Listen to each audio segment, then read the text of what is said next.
Hello, everyone, and welcome back to Confident Speaking Podcast. I'm Julia, your host, and I am absolutely thrilled you're here with me today. If you're passionate about moving beyond textbook English and truly speaking like a local, you are in the perfect place. We're here to help you not just learn English, but to live it, to breathe it, and to speak it naturally and confidently every single day. If you're new to our community, please do yourself a favor and hit that subscribe button right now. You won't want to miss our daily doses of real-world English learning. Today, we're diving headfirst into a topic that is both fascinating and fundamentally crucial for anyone looking to master authentic American English: idioms and slang. Think of them as the secret handshake of language, the insider knowledge that makes your English sound less like a textbook and more like a lively conversation with a native speaker. Why are idioms and slang so important, you ask? Well, imagine trying to understand a deep conversation, a hilarious stand-up comedy show, or even your favorite American TV series without knowing these phrases. It's like trying to navigate a city with half a map. You'll get lost in translation, miss the jokes, and misunderstand the real emotion behind the words. Idioms, in particular, are phrases where the meaning isn't obvious from the individual words, like saying, "It's raining cats and dogs," when you mean it's raining heavily. If you don't know the idiom, you'll be looking for actual animals falling from the sky. Slang, on the other hand, is the informal, often trendy vocabulary that's specific to a particular group or region, constantly evolving and gives your speech a contemporary, authentic edge. By the end of this incredibly comprehensive episode, you won't just have a list of phrases. You'll have a deeper understanding of how Americans truly communicate. You'll gain practical tools to decipher fast-paced conversations, and, more importantly, you'll feel empowered to actually use these expressions yourself, making your English sound effortless, confident, and genuinely American.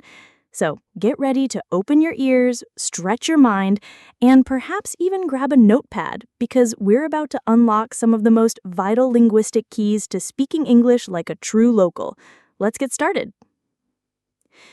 All right, let's kick things off with some classic American idioms. These are the colorful, non-literal phrases that are baked right into the fabric of everyday conversation. Mastering these will give you a significant boost in sounding natural. For each one, I'll explain it, give you a few examples, and then offer a quick practice prompt for you to try saying it aloud. First up, a very common one for when you're feeling unwell: under the weather. This means you're feeling sick or unwell, typically not severely, but enough to feel a bit off. It's a polite and common way to say you're not feeling great without going into detail. For example, you might say, "I'm feeling a bit under the weather today, so I might head home early from work." Or, "She didn't come to the party because she was feeling under the weather." You could even use it after a long trip, saying, "After that long flight, I was definitely feeling under the weather for a day or two." Now imagine you have a slight cold. Try saying, "I think I'm a little under the weather." Next, for something incredibly easy: piece of cake. This refers to something that is very easy to do, requiring little effort. You might hear this in a sentence like, "Don't worry about that math problem. For me, it was a piece of cake." Or, "The presentation went smoothly. It was an absolute piece of cake." It's also great for describing a quick learning curve. "Learning to use this new software was a piece of cake once I watched the tutorial." Now think of something you find super easy. How would you describe it? Say, "That test was a piece of cake." Here's a fun one, often used to tease out a secret: spill the beans. This means to reveal a secret or tell something that was supposed to be kept private. It implies accidentally or impulsively revealing information. For instance, "Come on, spill the beans. What did he say about the surprise party?" Or, "I accidentally spilled the beans about their engagement before they could announce it." Sometimes someone just wants to tell. She really wanted to spill the beans about the new project, but she managed to keep quiet. Imagine someone's holding back exciting news. Try saying, "Seriously, just spill the beans already." When it's time to go, hit the road. This simply means to leave, to begin a journey. It's a casual and direct way to announce departure. You could say, "It's getting late. We should probably hit the road if we want to beat traffic." Or, "We decided to hit the road early in the morning to avoid the heat." If you've got a long trip ahead, "I've got a long drive ahead, so I need to hit the road soon." When you're ready to go home, try saying, "All right, time to hit the road." To end your work or activities, call it a day or call it a night. This means to stop working on something or doing an activity for the rest of the day or night.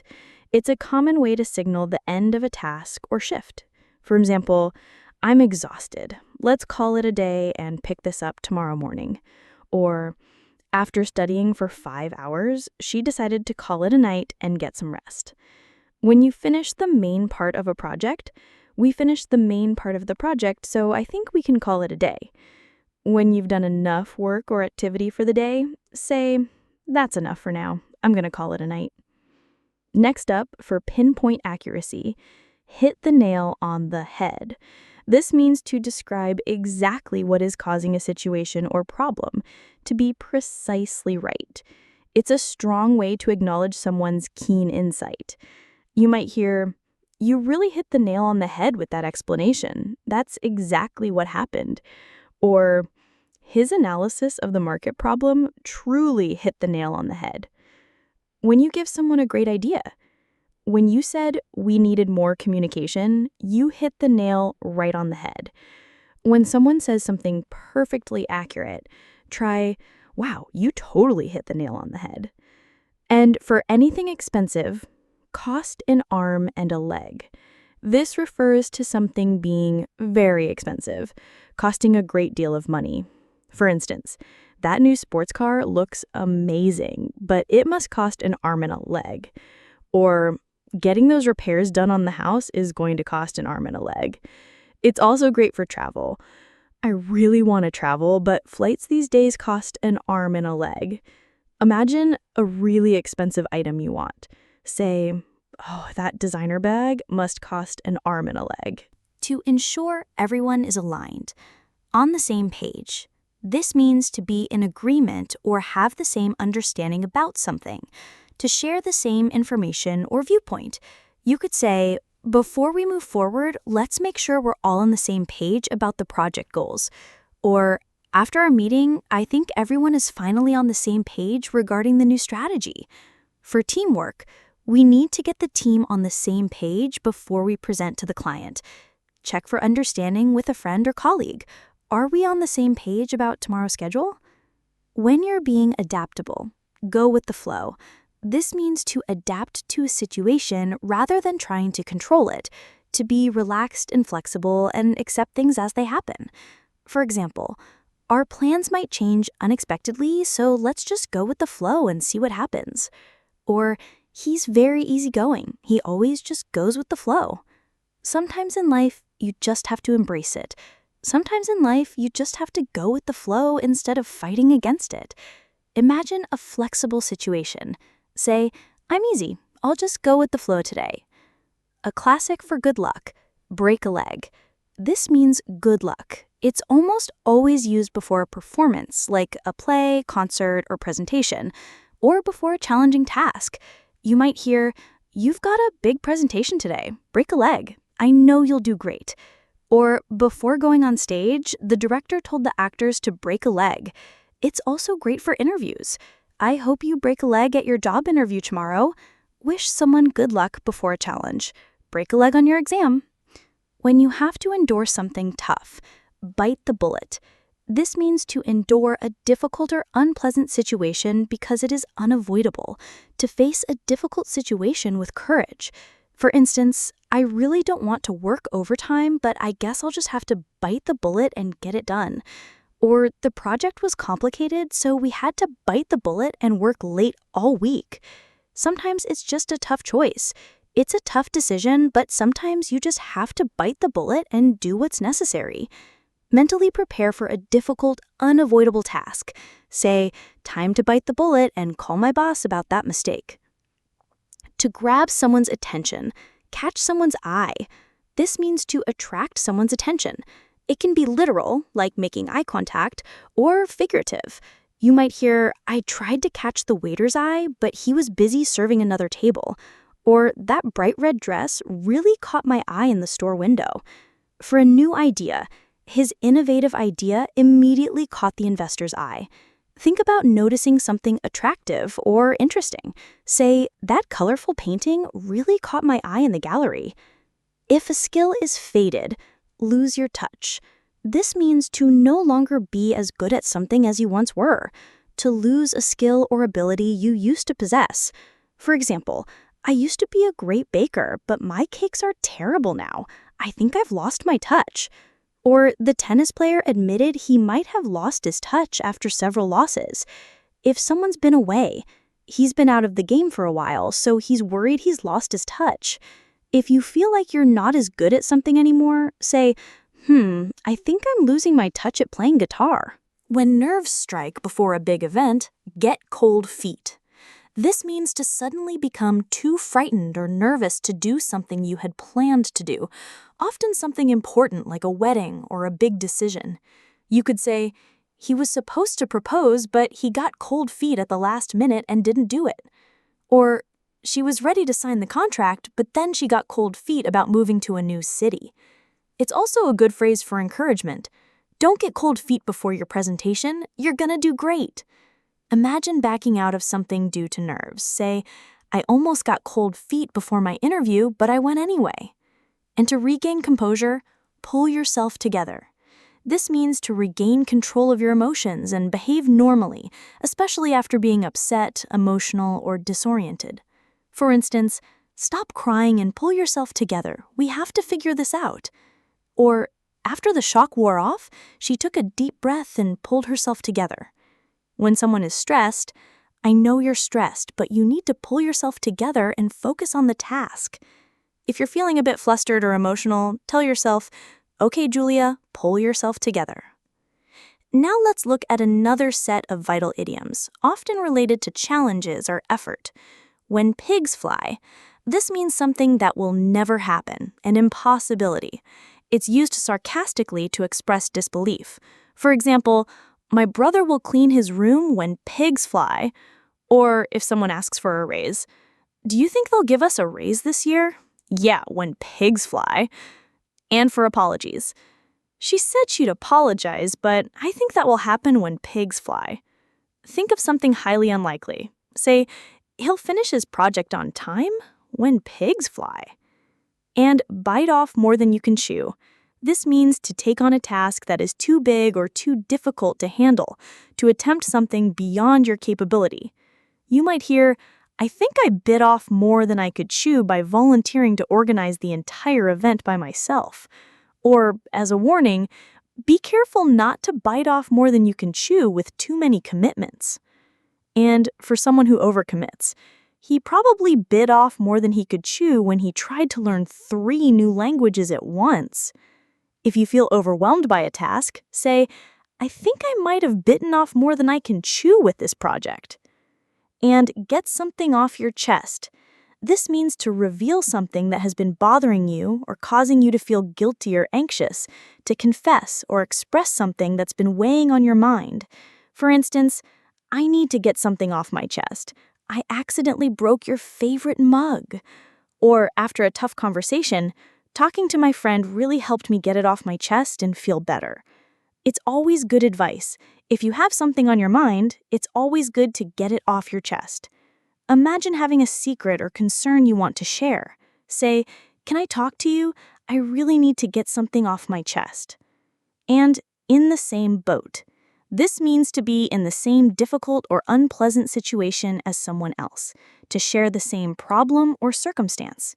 For example, we're all trying to meet this tight deadline, so don't worry, we're all in the same boat. Or after a shared experience. After the power outage, everyone in the neighborhood was in the same boat without electricity. For students, many students feel the pressure of exams, so you're not alone, we're all in the same boat.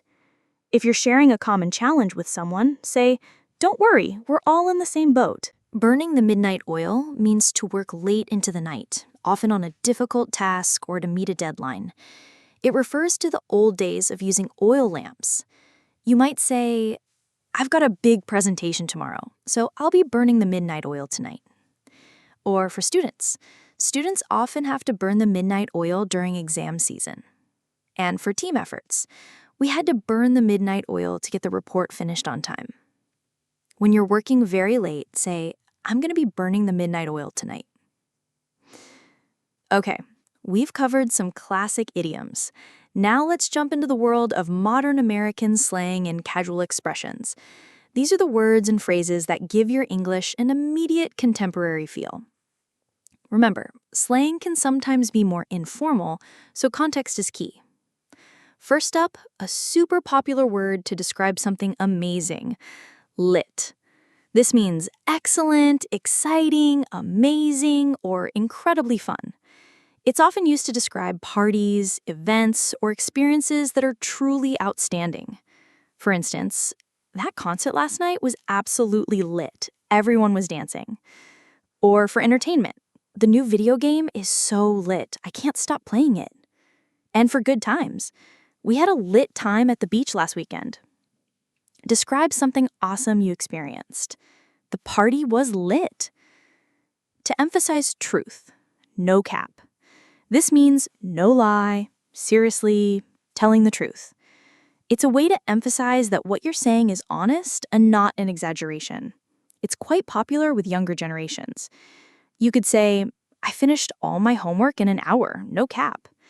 Or to praise food, "This is the best burger I've ever had, no cap." And for surprising news, "She really won the lottery, no cap." When you want to sound really truthful about something, say, "That was the hardest workout ever, no cap." You'll hear this one a lot: chill or chill out. Chill as a verb means to relax, to hang out. As an adjective, it describes something relaxed, easygoing, or cool. Chill out as a phrase means to calm down or relax. For example, "Let's just chill at home tonight and watch a movie."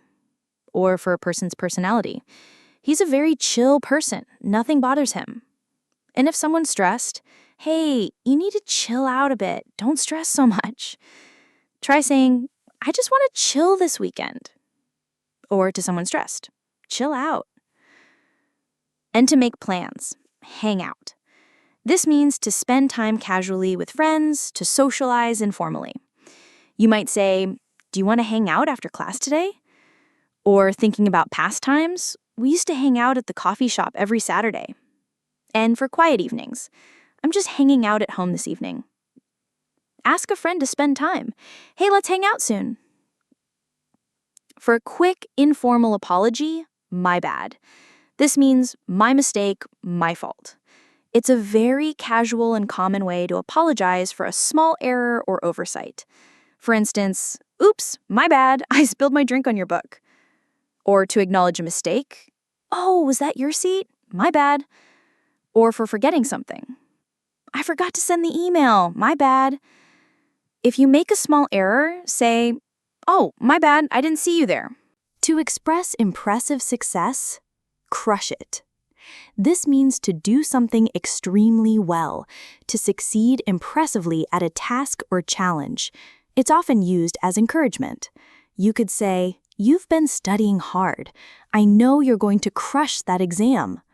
Or for a team's performance, "The team really crushed it in the final game. They played incredibly well." And as encouragement, "Go out there and crush it today. You're ready."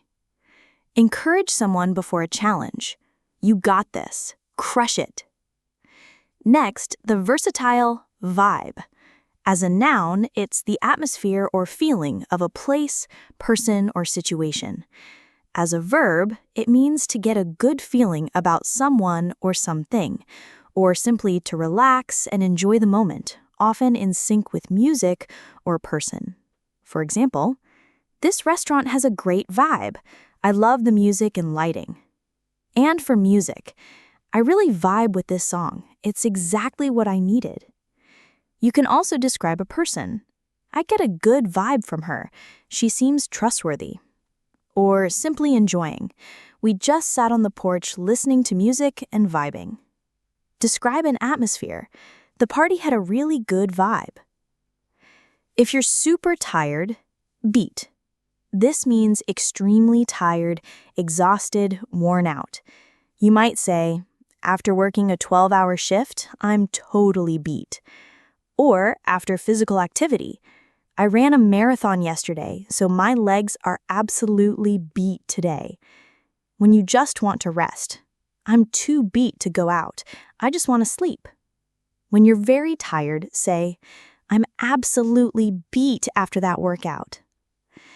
For expressing excitement, pumped or stoked, both mean very excited or enthusiastic about something. Stoked can sometimes imply a more intense, almost adrenaline-fueled excitement. For instance, I'm so pumped for the concert this weekend. It's going to be amazing. Or for future plans. She's really stoked about her vacation to Hawaii next month. And for anticipation. Are you pumped for the big game tonight? Share your excitement about an upcoming event. I'm so stoked for the new movie. A highly relevant modern term, binge watch. This means to watch many episodes of a TV show continuously, one after another, often for an extended period. You could say, I spent all weekend binge watching that new series on Netflix. I couldn't stop. Or for a favorite show, we decided to binge watch our favorite sitcom from the beginning. It's a common habit. She's notorious for binge watching entire seasons in one sitting. Talk about your TV habits. I love to binge watch comedies on a rainy day. Here's a popular acronym, FOMO. It stands for fear of missing out. It's the anxiety or apprehension that an exciting or interesting event may be currently happening elsewhere, often fueled by social media. For example, I skipped the party to study, but now I'm having serious FOMO seeing everyone's pictures. Or for social plans. She always says yes to invitations because of her strong FOMO. And its source. Social media often triggers FOMO among users. If you feel like you're missing something fun, I've got major FOMO right now. Wish I was there. For subtle versus obvious, low-key and high-key. Low-key means done or said in a subtle, quiet, modest, or understated way. It's often used to describe a quiet preference or something you're secretly feeling. High-key means done or said in an obvious, overt, or noticeable way, very openly. For instance, I'm low-key excited about the trip, but I don't want to jinx it. And for strong feelings, he's high-key obsessed with that new video game. He talks about it constantly. You can also describe events. We had a low-key birthday celebration at home. Or talent. She's high-key talented. Everyone knows it. Describe a subtle feeling. I'm low-key hungry for some pizza. To give strong praise? Slay. To do something exceptionally well. To impress greatly. To succeed spectacularly. It's a modern, strong, positive affirmation. You might hear, her performance was absolutely amazing. She slayed on stage. Or for a presentation, you totally slayed that presentation. Everyone was impressed. And for style, she always slays in her fashion choices. Praise someone's excellent effort. You just slayed that outfit. When someone disappears from communication, ghost. As a verb, to ghost someone means to suddenly end communication with them without explanation, especially in dating or social contexts. For example, he stopped replying to my texts and calls after our first date. I think he ghosted me. Or about social etiquette. It's rude to ghost your friends just because you're busy. And for professional contexts. She was so upset when her business partner suddenly ghosted her. Describe someone suddenly cutting contact. He just ghosted me after our conversation. And finally, a fun, relatable blend word. hangry. A blend of hungry and angry, meaning irritable or bad-tempered due to hunger. You could say, I need to eat something soon. I'm getting really hangry. Or about a mood. Don't talk to him before lunch. He's always super hangry. And for kids, my toddler gets very hangry if he misses a meal. When hunger makes you grumpy, say, watch out, I'm getting a little hangry. Fantastic. You're really picking up on these. Let's keep building that vocabulary of natural American expressions. These next phrases are perfect for specific everyday situations and will make your conversations flow even more smoothly. First, to describe difficult situations, pulling your leg. This means to tease someone, to trick someone in a playful way. It's a lighthearted form of deception. For instance, don't worry, I'm just pulling your leg. I didn't actually win the lottery. Or to confirm, are you serious or are you pulling my leg? Some people are always doing it. He's always pulling my leg with silly stories. When you're teasing someone, say, I'm just pulling your leg. When you're keeping a low profile, keep a low profile. To avoid attracting attention or publicity, you might hear, after the scandal, he decided to keep a low profile for a while. Or after success, she's been trying to keep a low profile since she won the award. For busy times, during the busy season, it's hard to keep a low profile at work. If you want to avoid being noticed, say, I'm just trying to keep a low profile today. To relax completely, let your hair down. To relax and enjoy yourself freely and informally. For example, it's the weekend, time to let your hair down and have some fun. Or at a party. At the party, everyone was laughing and really letting their hair down. After hard work, after working so hard, she finally felt like she could let her hair down on vacation. Encourage someone to relax. Come on, let your hair down. When you're unsure or can't make a decision, on the fence. To be undecided or neutral about something, having difficulty making a decision. You could say, I'm still on the fence about whether to take that job offer or not. Or, for social plans, are you going to the concert? I'm still on the fence. And for group decisions, the committee is on the fence about the new proposal. If you're undecided, say, I'm still on the fence about what to order for dinner. To keep someone informed. Keep me in the loop. To keep me informed about developments or progress, include me in the communication. For instance, please keep me in the loop about any changes to the project schedule. Or, if you missed something, I wasn't at the meeting, so could you keep me in the loop on what was discussed? For teamwork, it's important to keep everyone in the loop so no one is left out of decisions. Ask to be kept informed. Just keep me in the loop on that, okay? When something is very rare, once in a blue moon, this means very rarely, on very infrequent occasions. A blue moon is a rare second full moon in a single calendar month. For example, my brother lives abroad, so I only see him once in a blue moon. Or for habits, she only eats fast food once in a blue moon. And for big wins, our team wins a championship once in a blue moon. Describe something you do very rarely. I only go shopping for clothes once in a blue moon. To reveal your true feelings, wear your heart on your sleeve. To openly show your emotions or feelings rather than keeping them hidden. You might hear, she tends to wear her heart on her sleeve, so you always know how she's feeling. Or for passion, he's not afraid to wear his heart on his sleeve when it comes to his passion for music.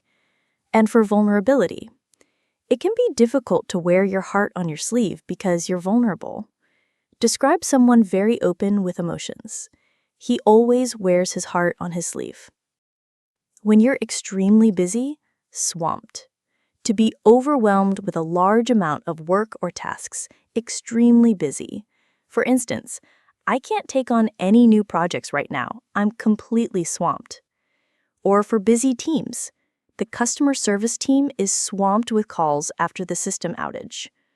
And for professions, during tax season, accountants are always swamped. If you're super busy, say, "Sorry, I can't talk long, I'm totally swamped." To make a situation worse, add fuel to the fire. To make a bad situation or argument even worse, to intensify a conflict, you could say, "Bringing up old arguments will only add fuel to the fire." Or for a heated debate, "His angry comment just added fuel to the fire of the debate." For regulations, the new regulations threaten to add more fuel to the fire of public discontent. Advise someone not to escalate a problem. Don't say anything, you'll just add fuel to the fire. When something is simple and straightforward, cut to the chase. To get straight to the point without unnecessary introductions or details. For example, "All right, let's cut to the chase. What's the real problem here?" Or in performance, the director told the actors to cut to the chase and focus on the main action. When you're short on time, "I don't have much time, so please just cut to the chase." If you want someone to get to the point, say, "Okay, let's cut to the chase." Fantastic! You're really picking up on these. Let's delve into another set of contemporary expressions. These are phrases that are very much part of the current linguistic landscape in America and will make you sound incredibly authentic. First, to express something being perfect or amazing, on point. To be perfect, excellent, or exactly right, extremely good or fashionable. You might hear, "Her presentation was absolutely on point. She covered everything perfectly." Or for style, "Your outfit today is totally on point." And for service, "The restaurant service was on point, very attentive." Describe something that's perfect. That idea is totally on point. When something is obvious or extremely easy, no-brainer. A decision or solution that is so obvious or easy that it requires no thought or intelligence. For instance, taking that job offer with the higher salary was a complete no-brainer. Or for academic success, getting good grades is a no-brainer if you study consistently. And for simple choices, for me, choosing chocolate ice cream is always a no-brainer. If a decision is obvious, say, "That's a no-brainer." To describe someone who is fake or untrustworthy, shady. This means suspicious, dishonest, or morally questionable. You could say, "I got a weird feeling from that person. They seemed a bit shady." Or for business, "There's a lot of shady business going on in that company."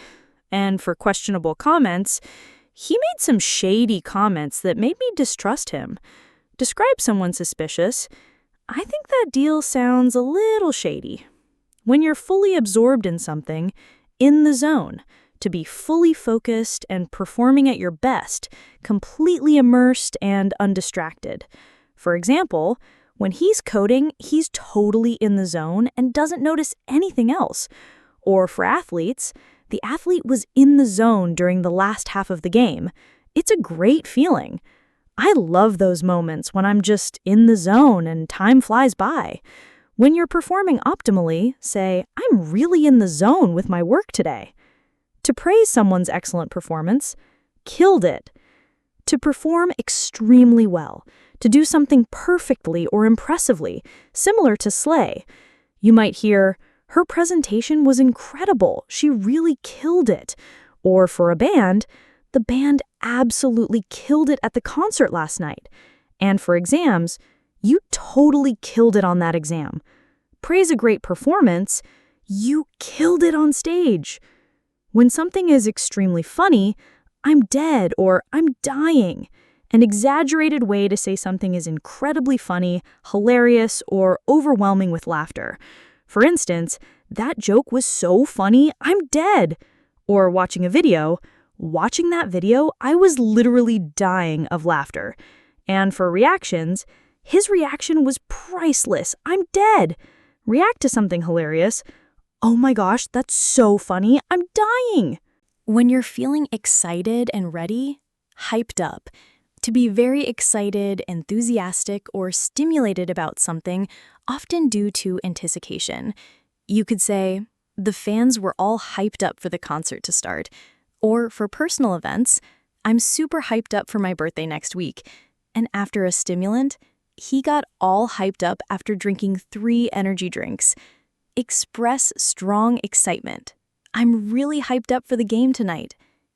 To describe someone who is generally unoriginal, basic, referring to things or people that are unoriginal, conventional, or stereotypical, often in a derogatory way, usually implies someone follows popular trends without much individuality. For example, pumpkin spice lattes and Ugg boots are considered basic by some. Or for music taste, he only listens to the most popular pop songs. He's so basic.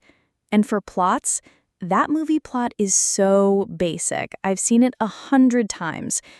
Describe a very common trend. That kind of fashion is pretty basic.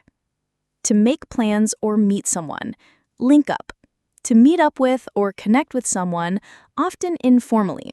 You might say, let's link up for coffee tomorrow morning. Or to coordinate, I'll text you later to figure out where we can link up. For collaborations, the 2 teams decided to link up for a joint project. Suggest meeting. Hey, want to link up after work? When you're completely exhausted, wiped out. To be extremely tired, utterly exhausted, similar to beat.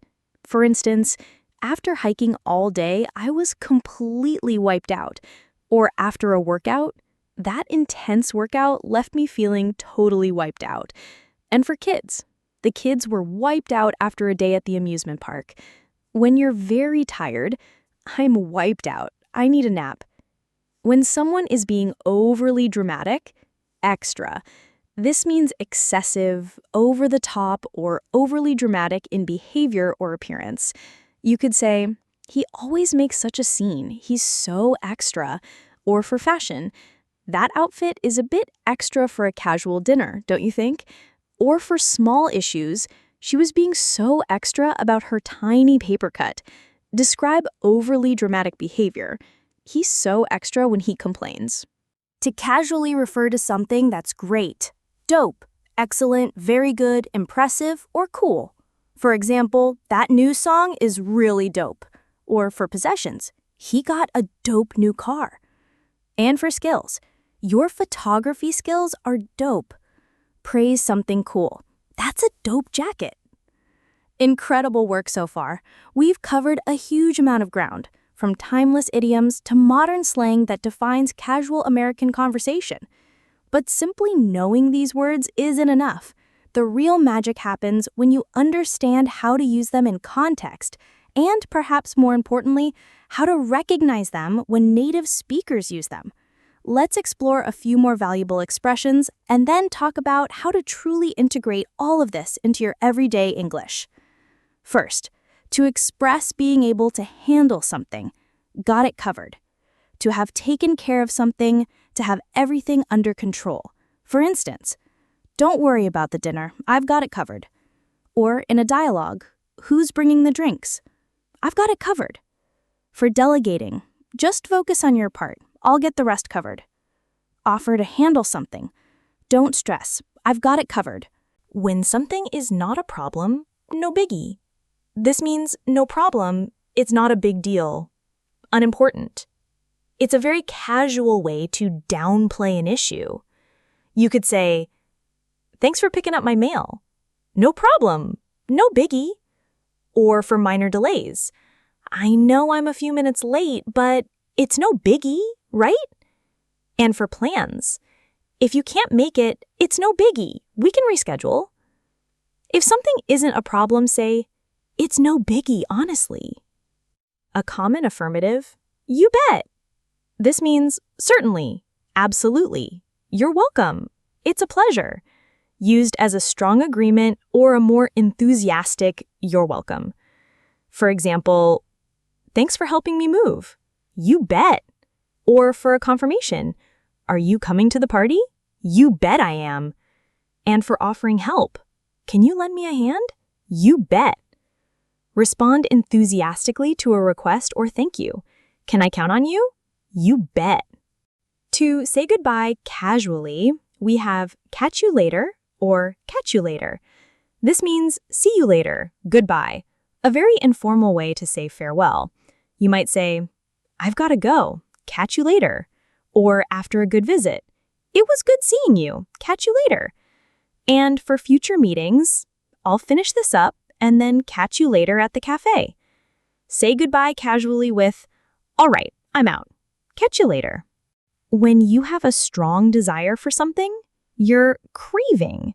This is a strong desire or longing for something, especially food or drink, though it can also be used for non-food items. For instance, I'm really craving a slice of pizza right now. Or after a tough day, after that intense meeting, I'm craving a quiet evening. And for adventures, she has a serious craving for adventure. Express a strong desire with, I'm craving something sweet. To describe something that didn't happen as planned, we use flop, a complete failure, something that does not succeed at all. You could say, the new movie was a total flop at the box office. Or for business ideas, his business idea turned out to be a complete flop. And for events, despite all the effort, the event was a flop due to bad weather. Describe a failure with, the concert was a total flop. When something is very exciting or surprising, it's mind-blowing, extremely impressive, exciting or surprising, awe-inspiring. For example, the special effects in that film were absolutely mind-blowing. Or for facts, I just read a mind-blowing article about space travel. And for talent, her talent is truly mind-blowing. I've never seen anything like it. Describe something amazing with, that magic trick was mind-blowing. To manage a situation, often a difficult one, you handle it. To deal with or manage a situation or problem successfully. You might say, don't worry about the kids, I can handle it. Or for pressure, he's very calm under pressure. He knows how to handle it. For delegation, I'll take care of the paperwork. You just handle the clients. Assure someone you can manage with, leave it to me, I can handle it. When someone is being overly dramatic or emotional, they're being melodramatic. Overly emotional or dramatic in a way that is exaggerated or not sincere. For instance, his reaction to getting a small scratch was a bit melodramatic. Or for general behavior, she always gets so melodramatic when things don't go her way.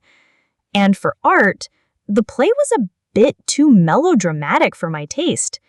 Describe someone who is overly emotional with, don't be so melodramatic about it. It's not that serious.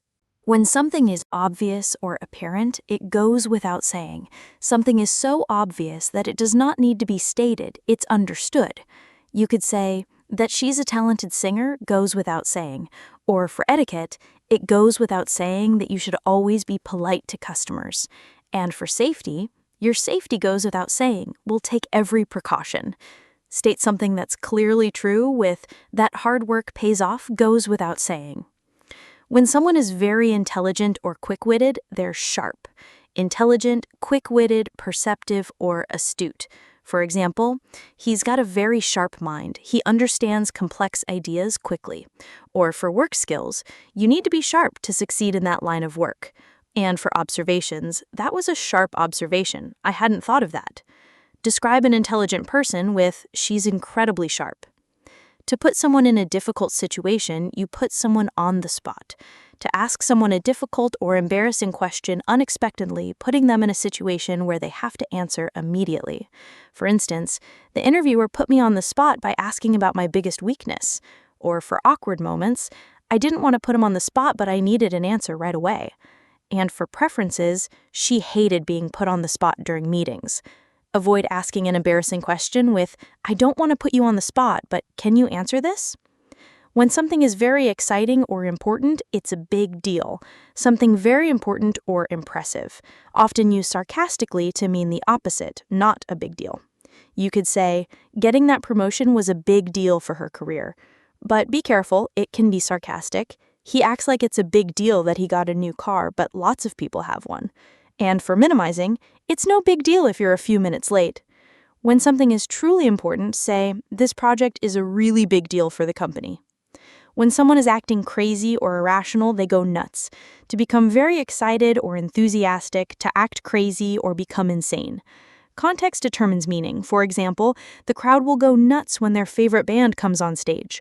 Or for frustration, if I don't get some sleep soon, I'm going to go nuts. And for pets, my dog goes nuts when I come home. Describe extreme excitement with, the fans went nuts when they scored. To make a lot of money, you make a killing. To earn a lot of money very quickly or easily. For instance, he made a killing in the stock market during the tech boom. Or for new ventures, they hope to make a killing by selling their new product online. And for wise investments, if you invest wisely, you can make a killing in real estate. Describe a very profitable venture with, they really made a killing with that new app. When someone is avoiding direct eye contact, they seem shifty, seeming dishonest or untrustworthy, often suggested by restless or indirect movements, especially of the eyes. You might say, the man's shifty eyes made me feel uncomfortable. Or for answers, he gave a shifty answer, avoiding the real question. And for trust, I don't trust him, he's a bit shifty. Describe someone suspicious with, he gave me a shifty look. When something is very clear or obvious, it's crystal clear. Very easy to understand, perfectly clear. For example, after your explanation, everything is crystal clear now. Or for instructions, make sure the instructions are crystal clear so there are no mistakes. And for intentions, her intentions were crystal clear from the start. Confirm understanding with, yes, that's crystal clear. Thank you. Incredible work so far.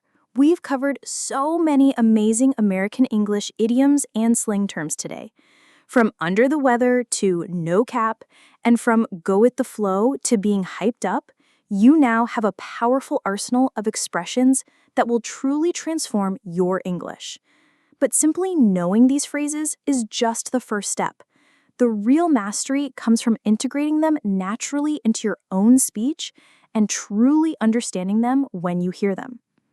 Here are some final advanced tips for making these idioms and slang a part of your everyday vocabulary. First, immerse yourself actively. Don't just passively watch American movies, TV shows, and YouTube videos. Actively listen for these idioms and slang words. When you hear one, pause, rewind, listen again, trying to understand the context. Also, shadowing is incredibly powerful. Once you hear an idiom used, try repeating the sentence exactly as the native speaker said it, mimicking their tone, rhythm, and speed. This trains your mouth and brain to produce these phrases naturally. Second, remember that context is king. Pay attention to the situation. Remember that slang and idioms often depend heavily on context. Lit means exciting for a party, but you wouldn't use it to describe a formal business presentation. Pay attention to who is speaking, where they are, and the overall mood of the conversation. Also, observe relationships. Notice how different people use slang with each other. Friends might use very casual slang, while colleagues in a professional setting might use more common idioms but less trendy slang. Third, start small and practice consistently. Don't try to memorize all 50 plus at once. Pick 2 to 3 new idioms or slang terms each week. Focus on those. Create your own examples. Write down your own sentences using the new phrases. Think of situations from your daily life where you could use them. And most importantly, use them in conversation when appropriate. The best way to internalize them is to actually use them. Try incorporating 1 to 2 new phrases into your conversations with English-speaking friends, tutors, or even just when you're talking to yourself. Don't be afraid to experiment. Fourth, beware of overuse and misuse. While it's great to use these phrases, don't try to force them into every sentence. Less is more. Overusing slang or idioms can make your speech sound unnatural or even insincere. A few well-placed expressions are far more effective. Also, understand the nuance. Some slang can have subtle negative connotations or might be very specific to a certain age group or subculture. If you're unsure, it's safer to stick to the more generally accepted idioms we covered today. Finally, maintain your curiosity and keep learning. Language is always evolving. New slang terms emerge and old ones fade away. Stay curious, keep listening, and always be open to learning new expressions. Learning idioms and slang is truly a journey, not a destination. It's about opening yourself up to the vibrancy and expressiveness of American English. By focusing on these authentic phrases, you're not just expanding your vocabulary, you're gaining a deeper insight into the culture and the way native speakers truly think and feel. You've done an incredible job today absorbing all this information. Remember, consistency is key. The more you practice, the more confident you'll feel. And soon, these American English idioms and slang terms will become a natural part of your fluent, confident English. That's all for today's deep dive into American English idioms and slang on Confident Speaking Podcast.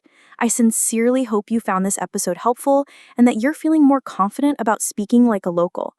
If this lesson brought you value, please remember to show your support by giving us a thumbs up, leaving a comment with your favorite new phrase, and absolutely subscribing to our channel. Hitting that bell icon will ensure you never miss a new episode, as we're here daily to help you on your English learning journey. You can also find a treasure trove of additional resources and past episodes right here on our channel to continue your progress. Keep practicing, keep immersing yourself, and keep embracing the incredible journey of mastering English. I'll catch you in the next one. Happy learning!